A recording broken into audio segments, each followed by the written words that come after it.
హుషారుగా ఉన్నారు మీరు. డయాఫామాల్ అంటే తెలియని వ్యక్తి ఇరిగేషన్ శాఖ మంత్రి, పెట్టుబడులంటే కోడిగుడ్డు అనే వ్యక్తి ఐటీ మంత్రి, ధాన్యానికి సంచులు ఇవ్వలేని మంత్రి పౌర సరఫరాల మంత్రి, కోర్టు ఫైలు లేపేవాడు వ్యవసాయ శాఖ మంత్రి, గనులు మింగేసేవాడు గనుల శాఖ మంత్రి, క్లబ్బుల్లో డాన్సులు వేసే ఆవిడ మహిళా సంక్షేమం కోసం మాట్లాడుతుంది. ఏం తమ్ముళ్ళు అర్థమైందా మీకు ఇప్పటికైనా వీళ్ళ యొక్క వేషాలు? వీళ్ళ పెట్టుకొని మనం అంతా కూడా రాజకీయం చేయాల్సి వస్తా ఉంది. నేను గాని పవన్ కళ్యాణ్ గాని వేదిక పైన నాయకులు గాని మీ మీద గాని దాడులు చేశారా లేదా అని మిమ్మల్ని అడుగుతున్నా.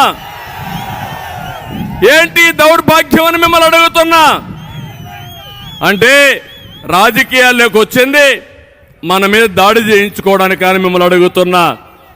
ఇలాంటి వ్యక్తుల్ని ఏం చేయాలనో ఆలోచించాల్సిన బాధ్యత మీ అందరి పైన ఉంది. నేను అడుగుతున్నా ఈ కుండే వాళ్ళందరినీ, బీసీలు ఉన్నారు, మొన్నే ప్రవేశపెట్టాం జై హో బీసీ అని. బీసీల కోసం ఒక ప్రత్యేకమైన కార్యక్రమం తెలుగుదేశం పార్టీ తీసుకున్నది. నేను మీకు అందరికీ హామీ ఇస్తున్నా, తెలుగుదేశానికి వెన్నెముక బీసీలు. ఆ బీసీలకు ప్రత్యేక ప్రణాళిక తీసుకొస్తాం.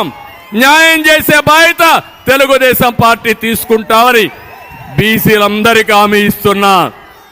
రెండోది ఎస్సీలు ఉన్నారు, ఎస్సీలకు కూడా అన్యాయం జరిగింది. ఈ ప్రభుత్వం ద్రోహం చేశారు.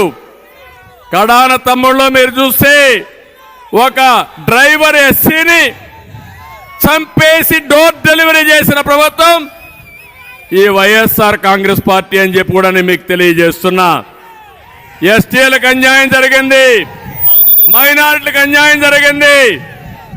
అందరికీ అన్యాయం చేసి సామాజిక న్యాయం కోసం యాత్ర చేస్తున్నామని వేషాలేసే ముఖ్యమంత్రి నేను ప్రపంచంలో ఎప్పుడు చూడలా. మళ్ళా సామాజిక న్యాయం చేసే party Telugu Desam party, Janasena party మీకు న్యాయం చేస్తామని చెప్పి కూడా నేను మీకు తెలియజేస్తున్నా. ఈ జిల్లాలో కాపులు కూడా ఉన్నారు, మీకు కూడా అన్యాయం జరిగింది. తెలుగుదేశం పార్టీ హయాంలో 3,000 కోట్ల రూపాయలు ఖర్చు పెట్టామా లేదా అని మిమ్మల్ని అడుగుతున్నా. 5 ఏళ్లలో 10,000 కోట్లు ఖర్చు పెడతామన్నారు, పెట్టారా అని మిమ్మల్ని అడుగుతున్నా. 1 రూపాయి పెట్టారా అని మిమ్మల్ని అడుగుతున్నా. ఆ రోజు రిజర్వేషన్లు ఇస్తే అది కూడా తీసేసిన ప్రభుత్వం ఈ ప్రభుత్వం. నేను అందుకే ఇవన్నీ చూసిన తర్వాత మీ అందరికీ ఒకటే హామీ ఇస్తున్నా. మొన్ననే బాబు భరోసా, భవిష్యత్ గ్యారంటీ, సూపర్ 6 తీసుకొచ్చాం. మా ఆడబిడ్డలకు హామీ ఇస్తున్న మహాలక్ష్మి ప్రోగ్రాం. నేనే డాక్రా సంఘాలు పెట్టాను, ఉద్యోగాల్లో కాలేజీల్లో ఆడపిల్లలకు రిజర్వేషన్లు పెట్టాను, దీపం కింద వంట గ్యాస్ ఇచ్చాను. ఈరోజు మీకు హామీ ఇస్తున్నా, ప్రతి ఒక్క మహిళ ఇంట్లో 2 ముగ్గురున్నా నెలకు 1,500 రూపాయలు ఇచ్చే బాధ్యత తెలుగుదేశం పార్టీ, జనసేన తీసుకుంటాం. ఇంతేకాదు ఆడబిడ్డ అమ్మకు వందనం కింద ఇంట్లో ఎంతమంది పిల్లలుంటే అంతమందికి 15,000 రూపాయలు ఇస్తాం. మాట తప్పాడు, అందరికి ఇస్తామని ఒకరికే ఇచ్చారు. నేను హామీ ఇస్తున్నా, ఎంతమంది పిల్లలుంటే అంతమందికి 15,000 ఇచ్చే బాధ్యత తెలుగుదేశం పార్టీ, జనసేన తీసుకుంటాం. మూడోది 3 సిలిండర్లు, గ్యాస్ సిలిండర్లు ఉచితంగా ఇస్తామని మీకు హామీ ఇస్తున్నా. నాలుగోది ఆర్టీసీ బస్సుల్లో ఉచిత ప్రయాణ సౌకర్యం ఏర్పాటు చేస్తాం. మహిళల్ని గౌరవిస్తాం, మీకు చేయూతనిస్తాం. ప్రతి ఒక్క మహిళని ఒక శక్తివంతమైన మహిళగా తయారు చేసే బాధ్యత మేము తీసుకుంటామని మీ ఆడబిడ్డలందరికీ హామీ ఇస్తున్నా. రెండోది రైతుకి 20,000 రూపాయలు అన్న దాత కింద వారికి సహాయం చేస్తాం.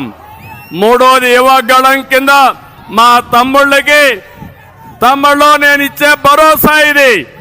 20 లక్షల ఉద్యోగాలు 5 ఏళ్లలో ఇచ్చే బాధ్యత మేము తీసుకుంటాం. ఉద్యోగాలన్నీ కూడా మీరు ఒకటే గుర్తుపెట్టుకోవాలి. ఒకప్పుడు మనము అధికారంలోకి వచ్చినప్పుడు తెలుగుదేశం పార్టీ ఎప్పుడు అధికారంలోకి వచ్చినా ఉద్యోగాలు ఆటోమేటిక్గా వచ్చేటివి. ఇప్పుడు అన్నీ పోయినాయి. మీకు ఉద్యోగం వచ్చే వరకు 3,000 రూపాయలు నిరుద్యోగ భృతి ఇస్తాను, అది కూడా చేస్తాం. అది కాకుండా మీ ఇంటి దగ్గర కూర్చొని మీరు పని చేసుకునే విధంగా వర్క్ ఫ్రమ్ హోమ్ తీసుకొస్తా. మీకు బోరు కొట్టినప్పుడు మండల హెడ్ క్వార్టర్కు ఆ చెట్టులో వర్క్ స్టేషన్లు పెట్టి మంచి గార్డెన్లో పెట్టి మీరు అక్కడి నుంచి పనిచేసే విధానానికి శ్రీకారం చుడతారు.